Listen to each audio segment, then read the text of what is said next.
This week, we drop the Reimagine of The Slicked Oil, which is Chapter 12 from Season 1, and I'm happy to report that the rest of the Season 1 Reimagines are fucking sick, guys. All that and more, but first, a message to our heroes. Hey everyone, if you're hearing this quick message, you're in the public version of TABTA.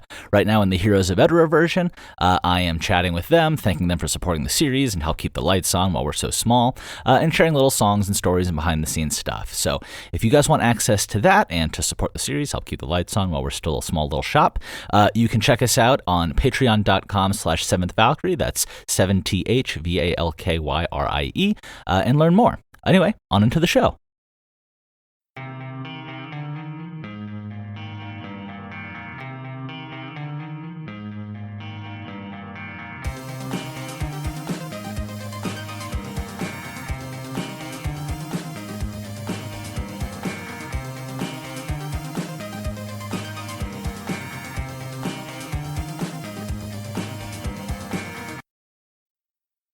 Hey everyone, and welcome to TABTA, the adventure behind the adventure for the 7th Valkyrie, where we watch one series go from total obscurity to maybe 7 seasons in a movie, or maybe we just find the power of friendship along the way.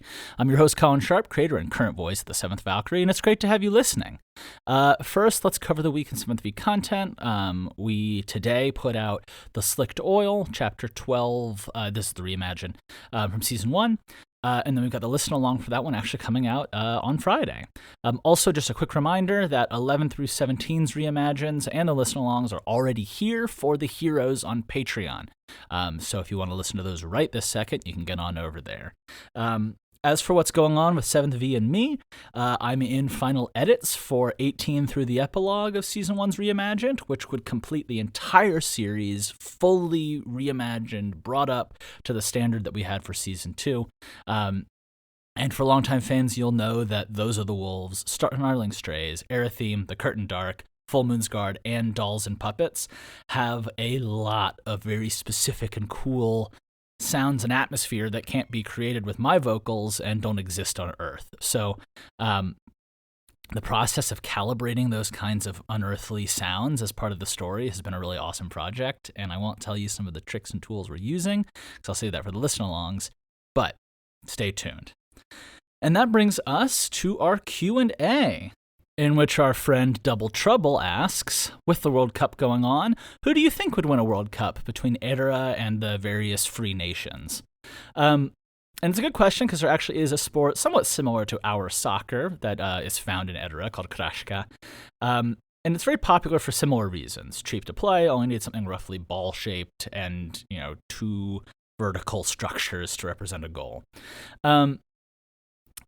And I think that if all of the Freelander peoples and the Edarans came together for a World Cup, my choice for the victor would probably end up being someone, or my favorites would be between Edara, Uvera, or Teruvia. So obviously we're assuming that this is gift-less Krashka, otherwise the Edarans have no shot. Unfortunately, Edarans do not have... Well, I guess how will I describe this? Incidences of anything even resembling a gift are exceedingly rare in Edara. But Edara would be a contender because of their cohesion, and because their federation would kind of be the most efficiently run and fast-moving. I think they could really leverage their communication chains across the country to really recruit, select, and train the best Edarans, and they'd probably throw tons of money behind nutrition and coaching and training to give their players every advantage, because they have a chip on their shoulders against pretty much everybody else on the continent. Uvera would be a contender because they have the highest number of Krashka players to pick from on account of their landmass and the population plus the popularity of the sport there.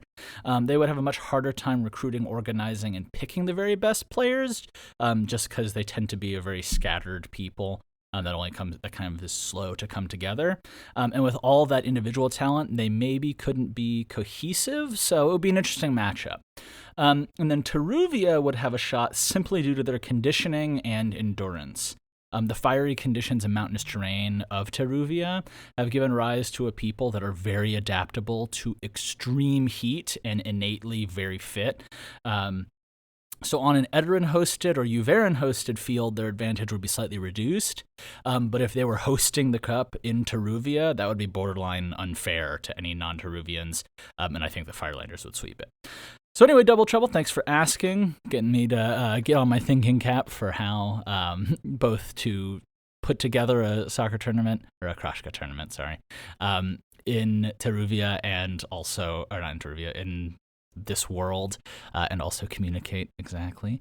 But that's it for our Q&A today. Anyway, if you've got a question for me that you'd like to hear answered, leave a comment and I'll check before next week. In the meantime, stay tuned for our upcoming releases, Wednesday and Friday for the public, but the hero version's already available, and I'll be sending y'all lots of love. Ciao!